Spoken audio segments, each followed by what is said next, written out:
Nous sommes en plein dans le mois de décembre, source de joie pour certains et on va dire source de stress pour ceux qui ne savent pas qu'il faut apprécier chaque instant de la vie. Bienvenue à toutes et à tous dans cette émission, dans votre quotidienne. Et bien sûr, merci d'être là, car à 12h GMT, on est tous...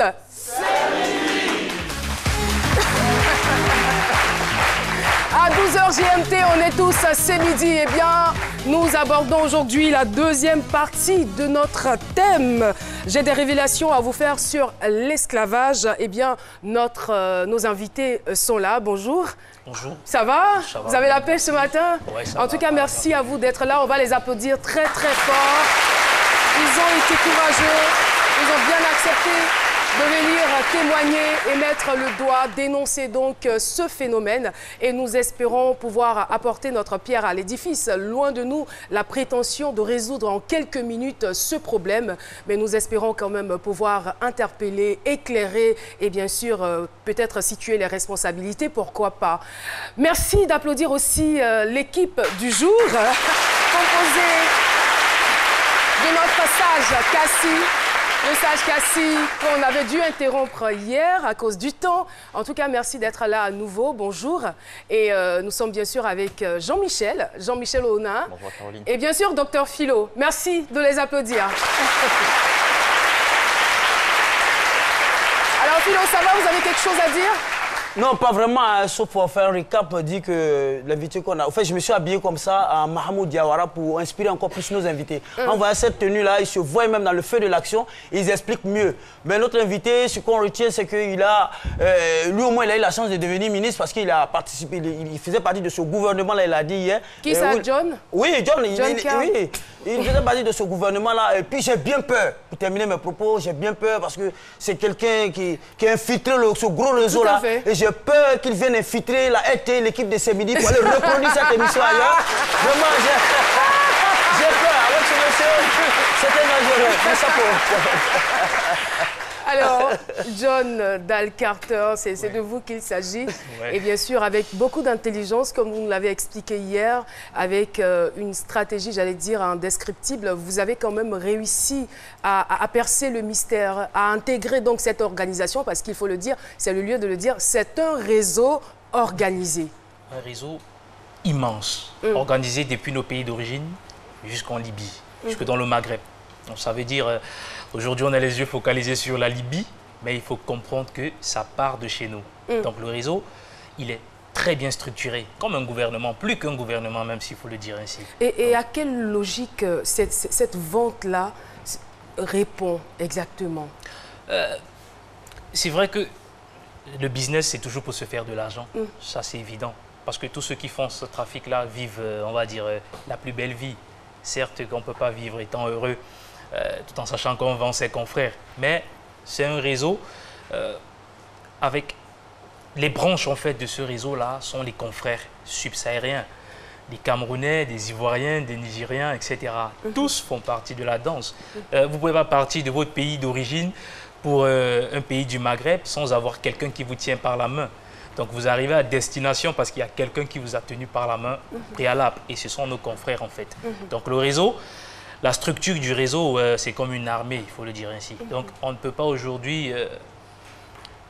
le combat de ce truc-là, ça passe par, on va dire, l'implication de tout le monde. À vous entendre parler, on a l'impression que les acteurs principaux sont nos frères, nos compatriotes. Bien sûr, ça, on ne peut plus le nier, en fait. Vous savez, un Libyen ne partira jamais de chez lui pour venir chercher son frère ici. Un Tunisien non plus, il ne le fera pas. Personne ne pourra... Voilà, il n'y a pas un Maghrébin qui va venir chercher un Noir ici pour aller le vendre. Ce n'est pas possible. Les ramifications se font par nos frères. Parfois, ils ont aussi déjà, on va dire ainsi, des ghettos. Ils ont aussi déjà des maisons dans lesquelles eux aussi, ils conservent les Noirs. Donc, eux aussi se sont déjà livrés, on va dire, à l'atrocité. Ce sont des passeurs, nos frères. Ce sont des livreurs, nos frères. Ce sont voilà, des guides. jusqu'en Libye, jusqu'en Italie même d'ailleurs. Ce sont les Noirs qui le font. Et justement, M. Seni est là, il était avec nous hier. Il va essayer quand même d'éclairer encore notre lanterne par rapport à son témoignage. Parce que vous, hier, vous nous affirmiez que vous avez été vendu 7 fois, je crois. 7 fois. 7 fois. Oui. Et qui vous vendait et à qui l'on vous vendait? Bon, c'est ce que mon frère était en train de parler. Bon, c'est notre propre frère noir qui nous vend. Qui nous vend en Libye. Maintenant qu'on nous vend, si on doit nous libérer, par exemple, moi comme cela, ils vont appeler mes parents, mon papa va déposer l'argent sur un numéro qui se trouve dans mon propre pays. Un Arabe, un Libyen n'a pas un numéro de Côte d'Ivoire. Donc on essaie de nous libérer, quand on veut payer, on verse l'argent sur un numéro qui se trouve dans notre pays. Donc les 7 fois où vous avez été vendu à des Africains? Non. Oui.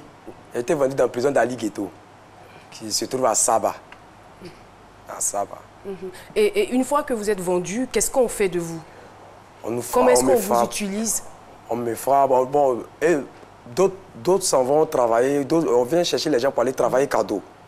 On donne l'argent, un truc à Ali Ghetto, ils s'en travailler cadeau. Ou bien soit Ali Ghetto donne son prix, aller travailler et le monsieur revient avec ses esclaves, il donne l'argent, un truc à Ali Ghetto. Quel type d'activité faites-vous pendant cette détention? Bon, souvent on s'en travaille dans Mazra, dans le désert, champ de tomates, ou bien aller accompagner les moutons, couper tamaro pour donner aux moutons, puis on s'en laver la voiture des gens. Et puis on revient. Et justement, ça m'envoie vous poser la question, John. Alors, dans quel secteur d'activité les esclaves sont le plus souvent utilisés? C'est vrai, c'est dans plusieurs secteurs. Il faut qu'on le dise aujourd'hui. Certes, ça va heurter la sensibilité des uns et des autres, mais on arrive à un stade où on ne peut plus se mentir. Vous avez des uns qui sont spécialisés dans des travaux, on va dire, champêtres. La culture de tomates, la culture des olives. Vous avez des femmes qui sont utilisées comme une machine à sexe, il faut le dire ainsi. C'est-à-dire vous achetez une femme qui peut vous servir quand vous voulez, comme vous voulez. Vous la nourrissez, vous ne la nourrissez pas, ça engage que vous. Parce qu'elle ne peut pas sortir, elle est prisonnière. Et c'est beaucoup plus sous une forme de contrat. C'est pourquoi quand il dit qu'il a été vendu 7 fois, moi j'ai peut-être besoin de quelqu'un pour travailler dans ma ferme. Et ça va durer 4 mois. Je paye le prix équivalent à ces 4 mois-là à celui qui me le vend.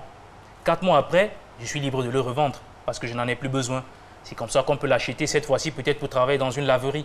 3 mois après, c'est pour travailler, etc., etc. Donc, le business, c'est un business, voilà, il n'y a pas d'état d'âme. Comment est-ce qu'on peut expliquer cela? Qu'est-ce qui leur donne le droit de considérer les autres comme des esclaves?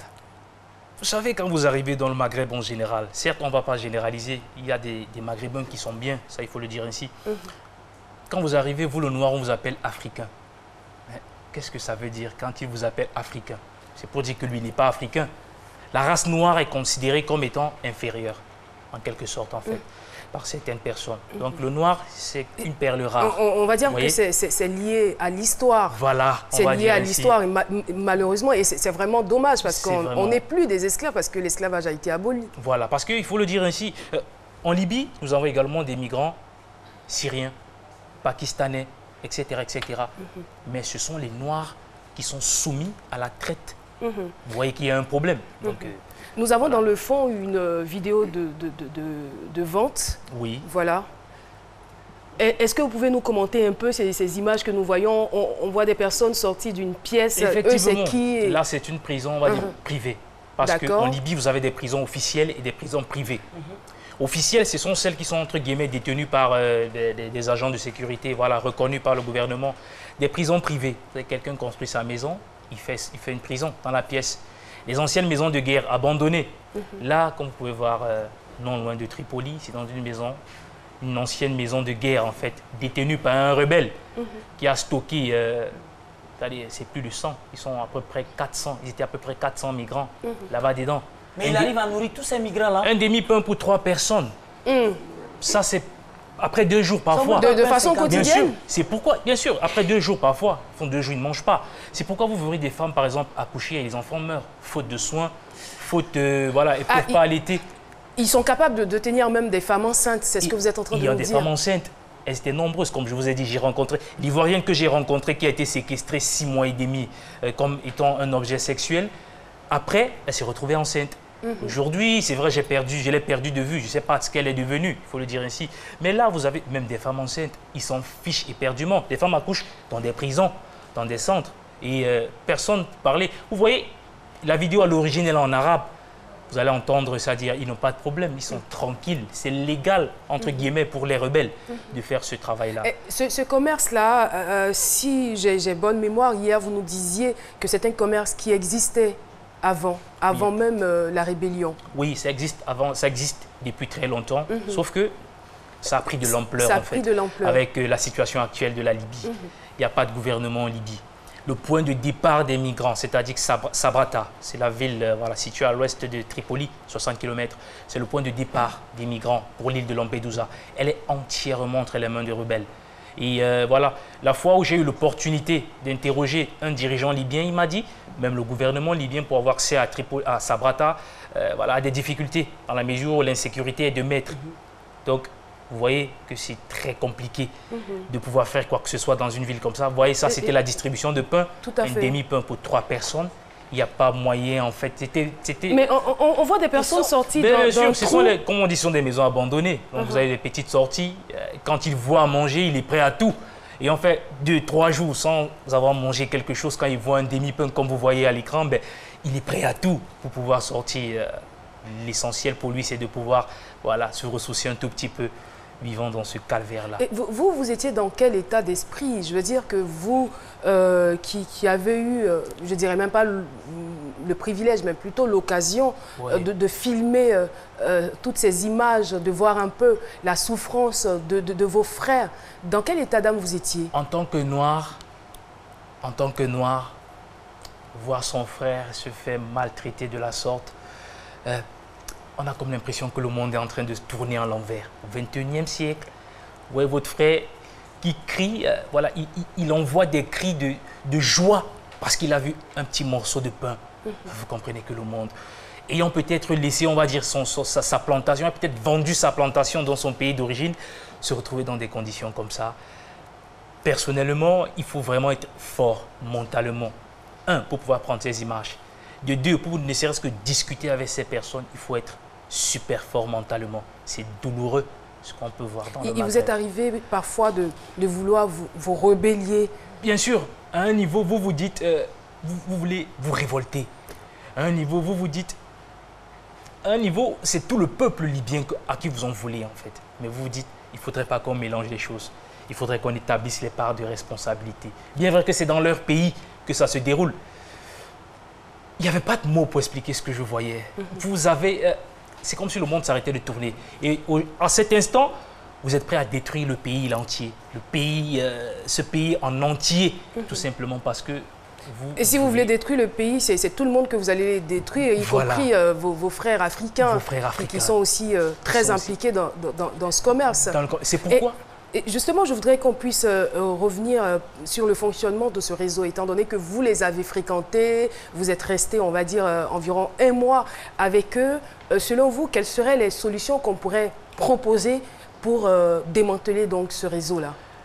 Les premières solutions partent de chez nous. Vous savez, aujourd'hui, on a les yeux rivés sur la Libye, mais tant qu'on ne résout pas le problème à la base, bien de l'autre côté, il y aura toujours des entrées. Le renforcement de nos frontières, par exemple, c'est important. Aujourd'hui, ce n'est pas possible qu'un être humain, un jeune de 15 ans, de 16 ans, réussisse à embarquer, par exemple, dans un aéroport destination de la Tunisie sans que personne ne lui demande où est-ce qu'il va. C'est un problème. Aujourd'hui, il n'est pas possible qu'un jeune Ivoirien parte, par exemple, de Daloa, direction, on va dire, Daloa, oui, parce que c'est un point de départ pour ceux qui partent par le Niger, Agadez. C'est-à-dire, il part en bus sans qu'on ne lui demande, tu vas faire quoi au Niger? Au contraire, on le salue pour lui dire, bon voilà, tu nous salues Kadhafi, tu nous salues la Libye, pour dire qu'il y a un problème au niveau des frontières. La sécurité de nos frontières devrait être, en fait, le fondamental. Parce que tant qu'on ne commence pas par résoudre le problème chez nous, on ne pourra pas freiner ce phénomène. Moi, j'ai une équation, en fait, difficile à résoudre dans ma tête. Je me dis, pourquoi malgré la sensibilisation, malgré les témoignages de personnes qui ont vraiment vécu au cœur de tout ce gros scandale pour le continent africain et pour la race noire, pourquoi y a-t-il toujours cet entêtement pour des subsahariens à partir? Parce que j'imagine qu'à l'heure où nous parlons, il y a encore des des Ivoiriens et d'autres... Ils sont en train de plier bagages actuellement même. Bien sûr. Ouest-Africains qui partent toujours pour la Libye. C'est pourquoi j'ai rencontré deux types de migrants. Vous avez ceux qui ont subi de l'atrocité, sont prêts à rentrer dans leur pays. Ils disent, c'est trop, je préfère rentrer chez moi. Mais d'autre part, vous retrouvez des migrants qui vous disent, hors de question que je rentre dans mon pays. J'ai dépensé beaucoup d'argent, parfois j'ai emprunté, parfois j'ai vendu mon petit commerce, je ne peux pas rentrer bredouille. Donc la mort apparaît comme une solution pour ces personnes-là. Ça veut dire l'aide de retour volontaire qui a été mise sur pied. Mais ceux qui rentrent, ce sont effectivement les volontaires. Mais les 3/4 des migrants aujourd'hui vous diront, je ne peux pas rentrer essuyer la honte dans mon pays. J'ai dépensé 1 million, 2 millions de francs CFA pour en arriver là.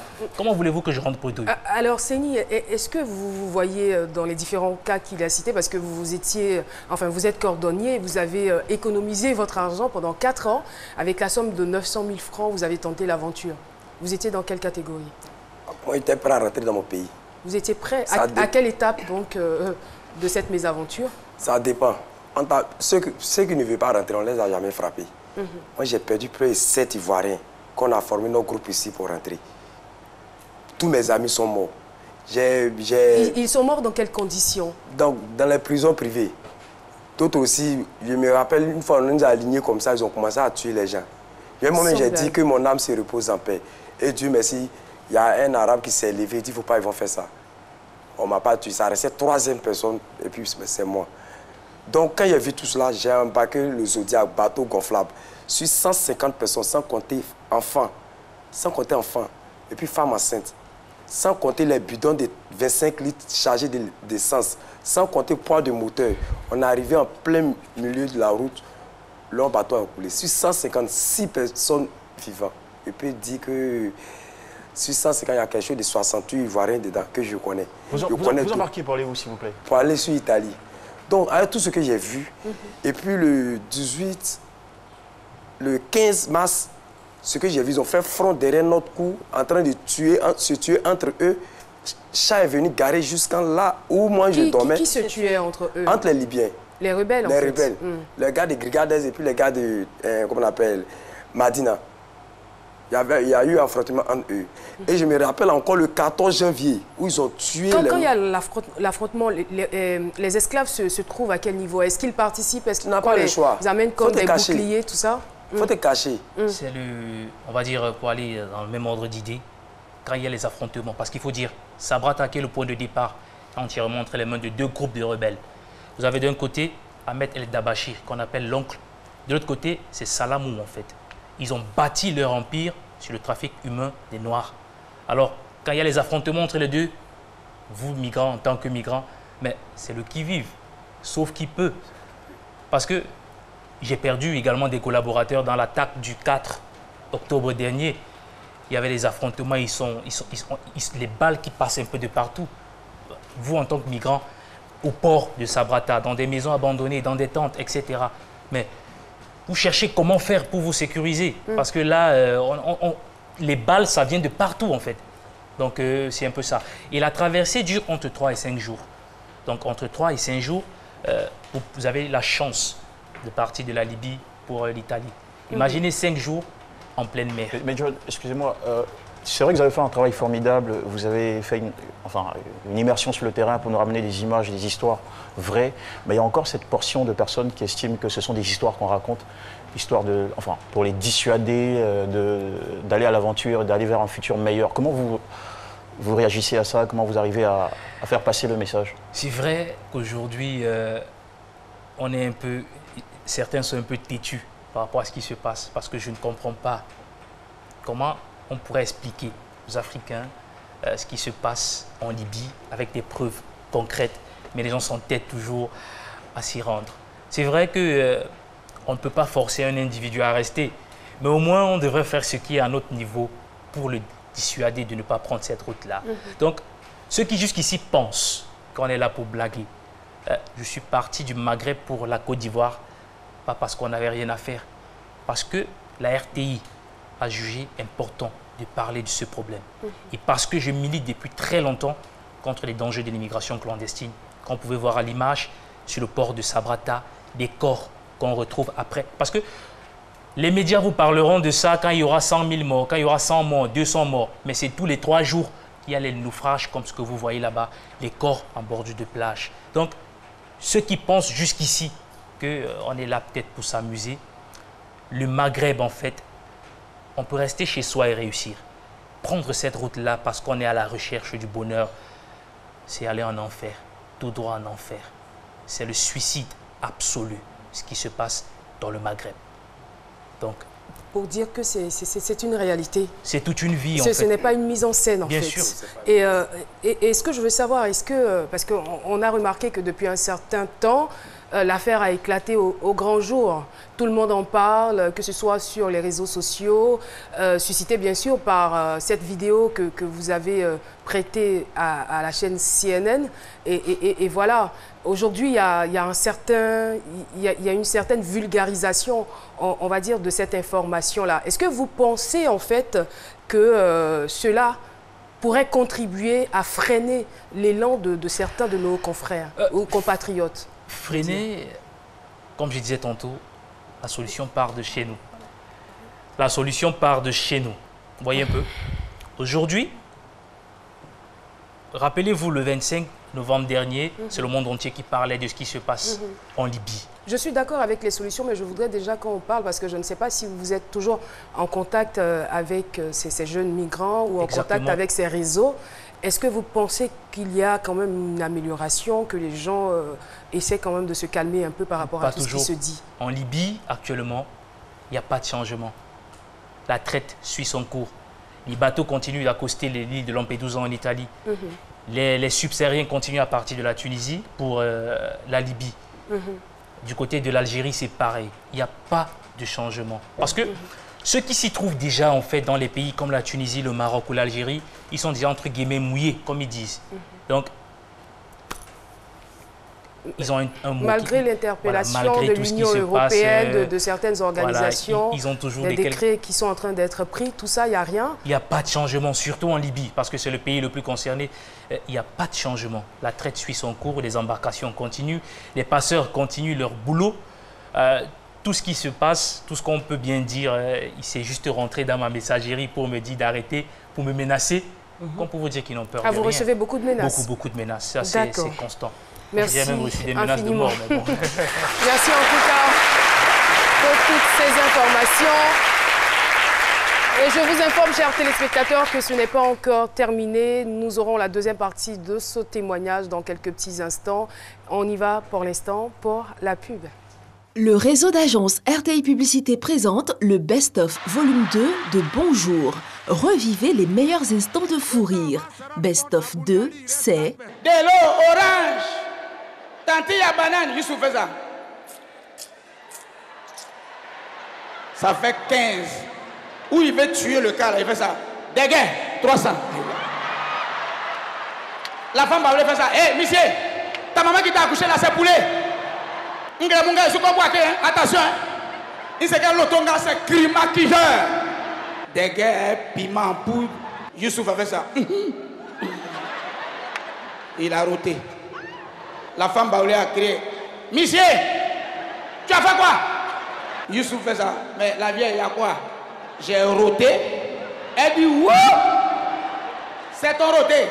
Prix 2500 francs CFA. Point de vente, Edipresse partout en Côte d'Ivoire. RTI Publicité Vallon, RTI Publicité Plateau, RTI Publicité San Pedro, RTI Publicité Boaké, Soum Cosmétique, Yamoussoukro. Bonjour, un concept RTI. Yo, what up, my people? Ivory Coast, Abidjan. I will be live on the 16th of December at the Abidjan by Night Festival. Make sure you come out. It's going to be at the Palais de la Culture. See you guys there soon. Cause my guys call me Cristiano, Mr. Ronaldo, I'm on Nintendo. Move, no limit. Donc sur le plateau de ce midi, 2000, c'est donc le nombre de migrants qui seraient morts en tentant de gagner l'Europe depuis 2000 jusqu'à maintenant. On en parle, mais peut-être pas suffisamment. Et cela continue, les jeunes continuent donc d'aller à l'aventure et malheureusement, leur rêve se transforme en cauchemar. Et je rappelle que nous recevons sur ce plateau deux personnes, deux hommes, dont l'un est donc témoin de toutes ces horreurs et l'autre victime et à la fois témoin de toutes sortes de violences. En tout cas, merci à vous pour ces témoignages et merci aux téléspectateurs qui ont réagi aussi sur notre page sur les réseaux sociaux, donc sur notre page Facebook. Alors, nous poursuivons, nous allons voir d'autres images de morts, malheureusement. Alors, ce n'est pas dans l'intention de... heurter les sensibilités. Tout à fait, d'heurter votre sensibilité, mais voilà, il faut que chacun puisse comprendre que c'est véritablement une réalité, ce qui se fait en Libye et dans certains pays maghrébins. Alors, je vais demander donc à la régie si on peut avoir des images dans le fond. Et pendant ce temps, nous continuons donc de discuter avec vous. Monsieur Seni, vous vouliez ajouter quelque chose par rapport à votre témoignage. Vous avez vu des morts, des personnes qu'on a tuées devant vous et vous êtes passé juste à côté de la mort. Je suis passé juste à côté de la mort. En plein milieu de mer aussi, j'ai vu que la mort était en contact avec moi. Il voulait me prendre. Parce que faire 4 jours sur la mer, sans manger, sans boire, c'était pas facile pour moi. Tous mes amis sont partis. Les Noirs, l'Afrique est partie. Près de 150 personnes. Ce jour-là, ils ont lancé 3 bateaux. C'est un seul bateau qui est rentré. C'est quand je suis arrivé en Côte d'Ivoire... C'était dans quel mois? C'était dans le mois de février. C'est quand je suis arrivé en Côte d'Ivoire, j'ai su qu'un seul bateau est rentré. Parce que le premier bateau, il y avait un jeune qu'on était dans le même quartier, on l'appelle Papa Nassou. C'est quand il a publié sa photo, j'ai su que c'est un seul bateau qui est rentré. Le reste, nous tous, on a coulé. Donc quand il disait tout à l'heure que il y a d'autres qui ne veulent pas revenir au pays. Attends, c'est mon pays, même s'il a pris crédit. Moi, j'étais content qu'on arrivait à l'aéroport et vu la lumière de Côte d'Ivoire. Mais le gars a parlé... parce que vous êtes venu depuis le 22 avril, c'est bien cela? Le 13 avril. Le 13 avril 2017. Oui. Alors, est-ce que c'est tous les Africains ou les Ivoiriens qui ont accepté de venir, de revenir? C'est pas eux tous. Moi, il n'était pas le porte-parole. Dans leur documentaire, j'ai crié plus d'Ivoiriens en Libye, plus d'Ivoiriens. Il n'était pas le porte-parole. Quand on est arrivé, eux tous ont fui. Et il y a certains qui sont restés là-bas. Il y a certains qui d'autres ont caché leur visage, vous allez voir même, d'autres ont caché. Non, je ne parle pas de ceux qui sont venus. Restés là-bas. Mais quand on a lancé l'appel que la Côte d'Ivoire allait chercher ses ressortissants en Libye, vous avez accepté de venir. Mais il y a certains qui ont carrément refusé ou qui se sont cachés pour ne pas venir malgré la souffrance qu'ils endurent. Il y a d'autres même là qui prient Dieu. Parce que dans la prison où on prenait les gens pour aller les vendre. On les mettait en bas des camions parce que c'est prison de OIM, camp de OIM. Donc quand OIM n'est pas là, on met les gens en bas des camions pour aller les vendre. En bas des trucs, les cars pour aller les vendre. Il y a les Ivoiriens même que je connais, ils se sont décidés, mais ils ont pris la décision même d'aller travailler, faire semblant qu'on allait les vendre. Arrivé en route, s'occuper. S'enfuir, d'autres sont rentrés par la grâce de Dieu, d'autres aussi, c'est quand il y a eu 3e vague, il a appris que d'autres sont morts. En tout cas, moi, je suis revenu. Je dis seulement que merci à Dieu. Comment vous pouvez expliquer...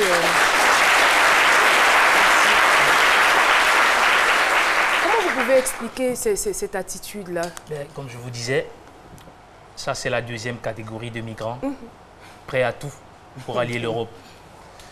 Les premiers vous diront, j'ai emprunté beaucoup d'argent au pays, je ne peux pas rentrer bredouille. D'autres vous diront, j'ai vendu tout ce que j'avais.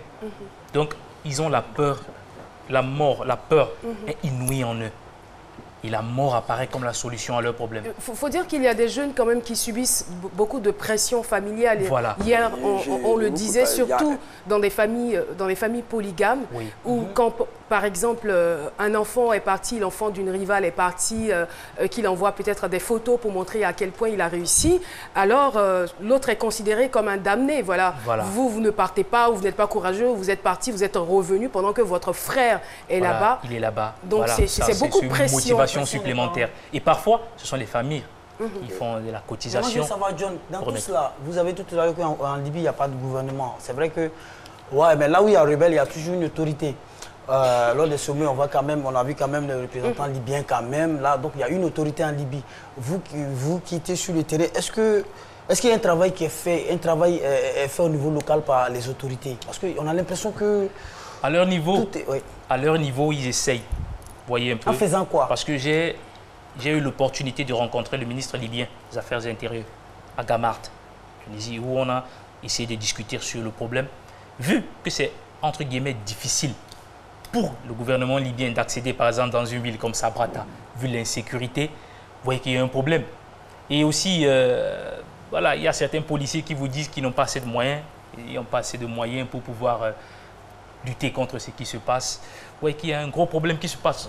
Il y a un problème dont on ne parle pas assez, c'est le kidnapping des Noirs.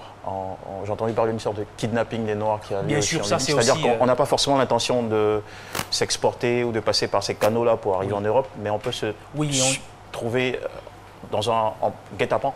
Oui. Voilà, en Libye, il y a ceux qui sont spécialisés dans le kidnapping aussi. Vous voyez un peu, c'est pourquoi c'est proscrit par rapport aux Noirs de se balader seuls, parce que même en journée, quand on vous kidnappe, c'est beaucoup plus ceux qui sont spécialisés dans la torture. Une personne qui est en situation régulière peut être aussi kidnappée. Il y a régulière, irrégulière. Quand vous êtes noir, on s'en fout.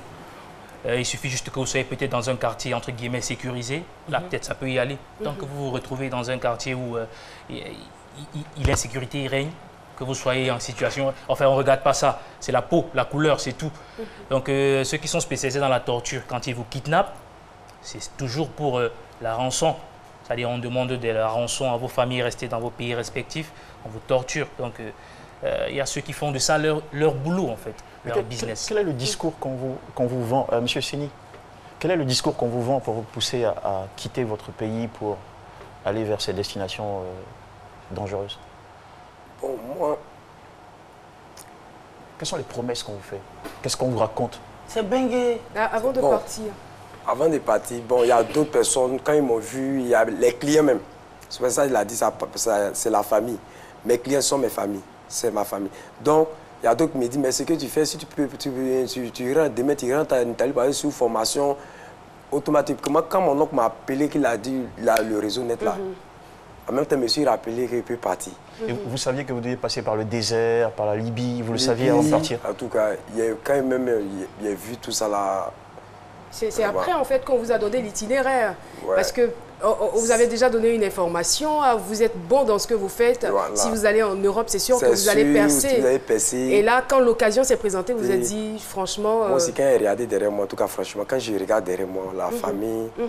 Et justement, donc, au titre des solutions, on dira qu'il faut que nos États africains offrent beaucoup plus de possibilités aux jeunes. Parce que si nous avons tout ici, si nous avons l'essentiel, je dirais, on n'irait pas chercher autre chose ailleurs. Donc voilà, et aussi parlant de sécurité, je pense que c'est aussi un facteur qui encourage certains à partir de l'autre côté. Et j'aimerais aussi mentionner le fait que ce n'est pas seulement tous les Libyens, tous les Maghrébins ne sont pas pareils. Oui, voilà, c'est pas tout le monde qui est dans ce commerce, c'est pas tout le monde qui a ce caractère animal, malheureusement. Et pareil aussi pour ces Africains. Il y a des Ivoiriens, il y a des Guinéens, il y a des Nigérians, des Nigériens. Voilà, c'est malheureusement de mauvaises graines qui arrivent à ternir l'image de d'autres. Et nous avons, on va dire, des Maghrébins ici avec qui nous vivons en parfaite harmonie. Voilà. Et puis, encore une autre occasion pour nous d'insister et donner l'information selon laquelle il y a des ambassades, il y a des visas. Si vous voulez aller donc à l'aventure, si vous voulez effectuer des voyages, il faut bien aller vers les ambassades. Il y a aussi on va dire des cabinets d'immigration. Quand vous arrivez là-bas, on vous donne toutes les informations, tout ce que vous voulez savoir et dans quelles conditions vous vivrez. C'est important de pouvoir préparer tous les voyages. Le sage est avec nous. Le sage est avec nous et nous avons besoin de l'entendre. Nous avons besoin d'entendre ces paroles de sagesse qui vont à coup sûr contribuer un tout petit peu, on va dire, à retrouver ou à trouver des solutions à ce problème. Que dit le sage? C'est tout de suite et maintenant.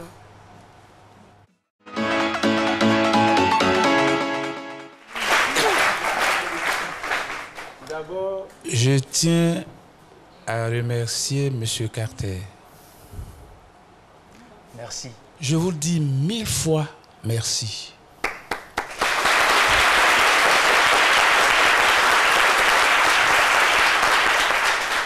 Vous êtes un parfait exemple d'altruisme, d'amour et de bravoure. Soyez-en sincèrement remerciés. Merci.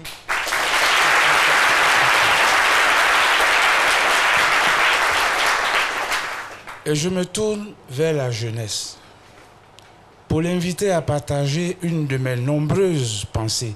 Je suis écrivain, poète et libre penseur ivoirien. Et je vais partager avec vous une de mes très belles pensées pour la circonstance. Et je cite, « Tel un violent tourbillon, la spirale sans fin de nos désirs nous emporte loin des hommes. » Avec grand H.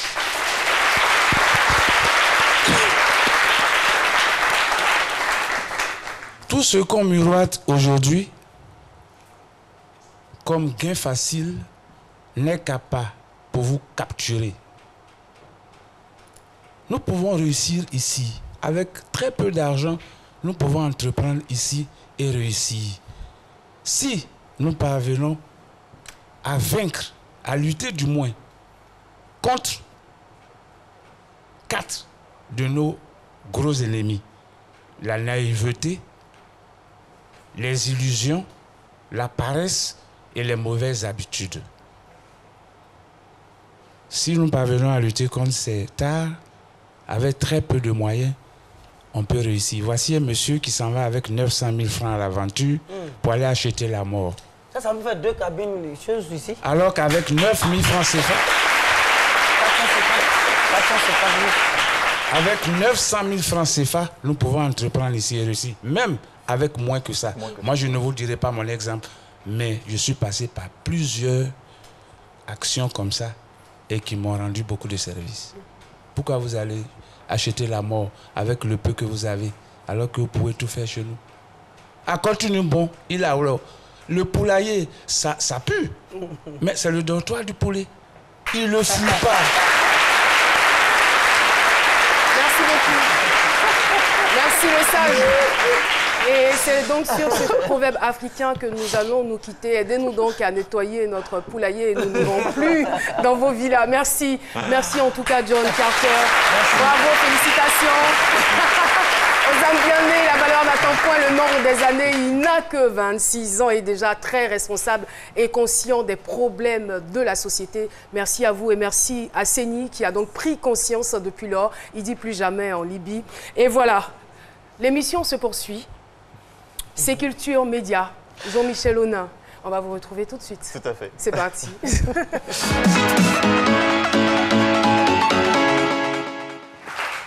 Eh bien, ce midi, j'ai le plaisir de vous présenter 3 nouveautés extra à aller croquer dans toutes les salles majestiques. Tout d'abord, Dia Oufoué, le film d'animation d'Abel Kwame, qui nous téléporte en pleine période coloniale pour nous raconter l'enfance du président Félix Houphouët-Boigny. 1h20 d'expérience inédite en animation, déjà à voir dès le 16 décembre, 10h, au Majestic Secossé. Regardez.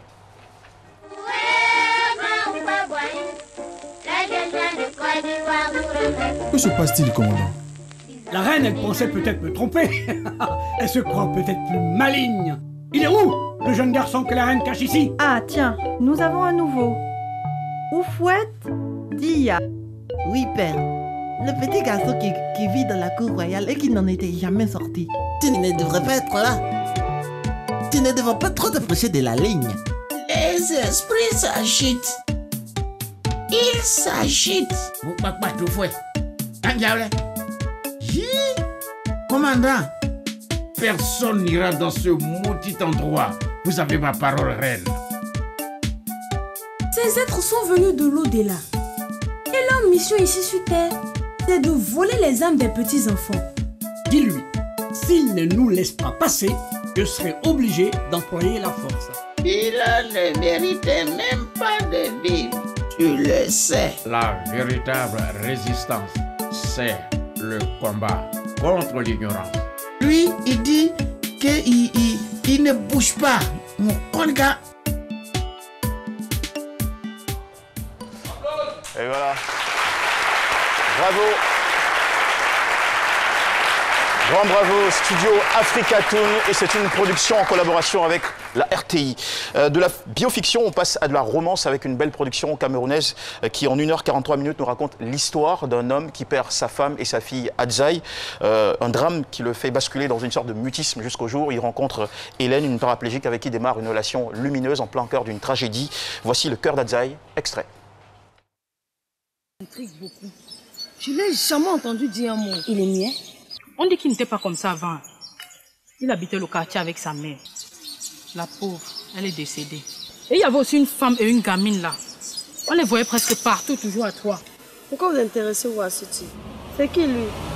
Je ne sais pas.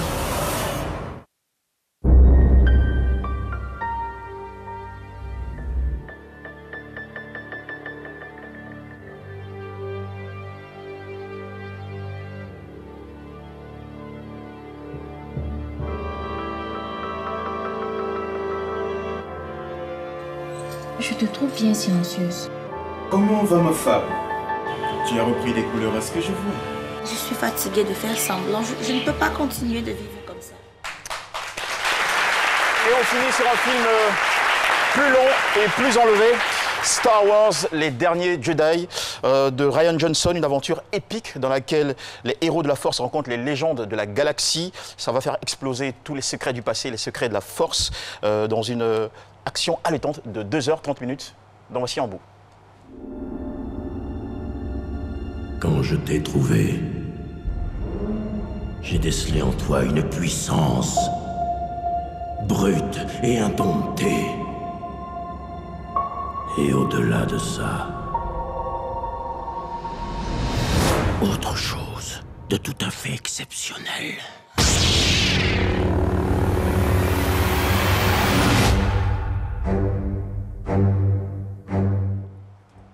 Allez, rendez-vous donc dans toutes les salles Majestic Studio pour découvrir toutes ces 3 belles sensations au cinéma. Et bon midi à tous. Merci beaucoup Jean-Michel, et moi j'ai donc l'occasion à présent de saluer des personnes qui sont avec nous dans ce studio, le groupe Éthique de Plateau. Et du côté gauche, vous avez l'école des sciences de la communication et du management.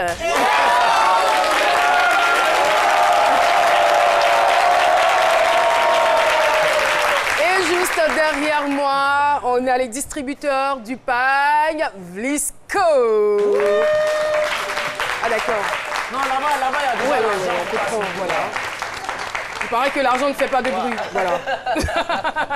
Merci en tout cas, merci à toutes ces dames qui sont avec nous. Et justement, nous allons recevoir une dame qui est à fond aussi dans la promotion de ce pagne. Le professeur Adonis Kofi Laurence Ya, mesdames et messieurs. Merci de l'applaudir. D'applaudir cette grande dame qui nous visite et qui nous fait l'honneur d'être là sur notre plateau aujourd'hui. Elle est enseignant-chercheur et chef de service de pédiatrie du CHU de Yopougon. Elle a été donc faite ambassadrice Vlisco en 2014. Bonjour madame et bienvenue sur notre plateau. Alors, avec vous, on va parler donc de l'unité de néphrologie pédiatrique du CHU de Yopougon. De quoi s'agit-il exactement ? Très bien. Bonjour Caroline. Bonjour. L'unité de néphrologie pédiatrique du CHU de Yopougon est un service, c'est un centre qui prend en charge les maladies rénales de l'enfant. Et il est à préciser que c'est le seul centre en Côte d'Ivoire qui peut prendre en charge les maladies rénales de l'enfant jusqu'à l'insuffisance rénale et qui permet les dialyses aux enfants. Alors, quel serait donc le lien entre Vlisco et ce projet ? Alors, c'est une longue affaire entre Vlisco et l'unité de néphrologie pédiatrique. Déjà en 2014, Vlisco, pour promouvoir la femme, a lancé un jeu concours et a permis à la femme de rêver. Et j'ai fait partie des candidates de ce concours et dans le sens de la promotion de l'unité de néphrologie pédiatrique pour une sensibilisation auprès de la population, mais également auprès des autorités.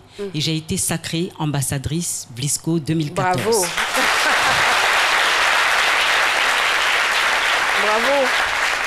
Avec tout le potentiel intellectuel et physique, c'est normal. Et depuis, l'aventure continue. Donc aujourd'hui, à l'occasion donc de ce lancement de ce pagne, Vlisco a sollicité son ambassadrice que je suis pour parler de ce pagne qui est un ancien pagne qui est regravé. Et de façon concrète, l'ambassadrice, elle fait quoi ?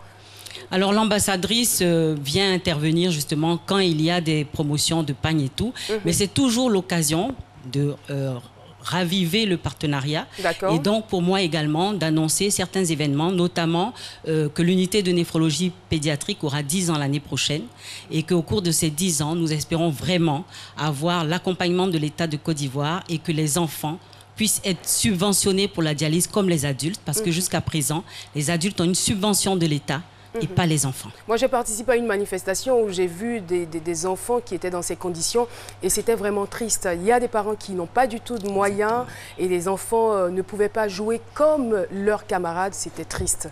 Et je crois que votre cri de cœur est passé, que quelque chose sera fait. En tout cas, merci à vous d'être venus. Et l'occasion pour moi de rappeler que j'ai été habillée par Vlisco et Wafa, et vous pareillement. Et donc, vous dire merci à Vlisco et Wafa qui nous a joliment habillés. Merci infiniment. Alors, je vais vous demander de rester avec nous en plateau. Cette émission, nous allons la terminer ensemble. La dernière chronique est celle d'Alissa Zena, C'est Potin Star. C'est tout de suite et maintenant.